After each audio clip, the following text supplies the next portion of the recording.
Hello! Welcome to my channel. For today's video, ituturo ko kung paano gumawa ng playlist sa ating short videos. Pero ano ba yung short videos? Yung short videos na tinatawag, ito yung naka-vertical, patayo ang video, at madali lang siya na oras, 1 minute or 60 second, or pwede siya less than 1 minute. Ngayon, gagawa natin ng playlist ang ating short video para yung ating manunood ay dire-diretso kanilang panunood kapag napunta sila sa ating mga video. For example, ito ng manunood na mapanood yung iyong video sa pagluluto.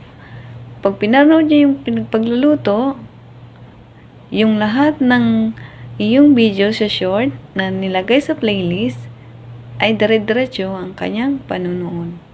Ganun yung importansya ng paggawa ng playlist. Kaya ngayon, gagawa natin ng playlist ang ating short video para mapadami yung ating views at subscribers na din. Okay? Without further ado, let's start!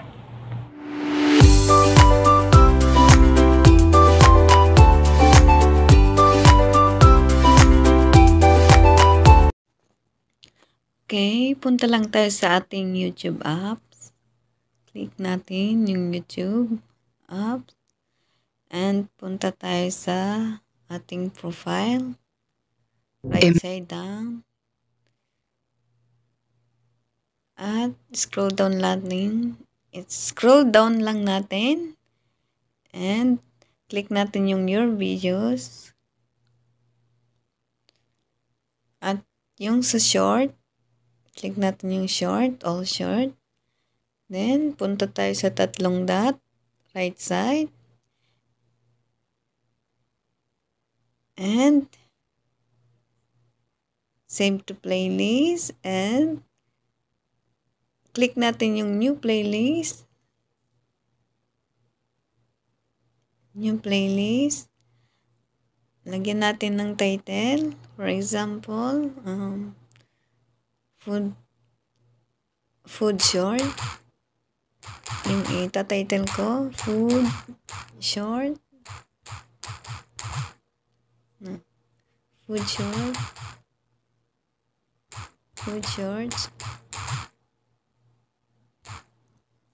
At ipublic natin yan kung anong gusto nyo, kung unlisted or ipa-private nyo yung inyong video.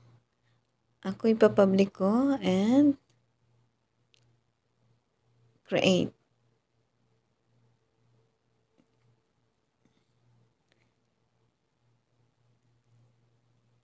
Kung makikita nyo, and check natin kung napunta sa playlist ng short. Click na file natin. At i-view natin yung ating channel. Ayan. Tingnan natin yung playlist. Ayan. Nandyan na yung ginawa natin na new playlist na food shorts. Ganun lang kadali ang paggawa ng playlist. Thank you for watching. And please don't forget to subscribe, like, and share my video para ma-update ka sa mga susunod ko pang upload or videos. Thank you. Bye.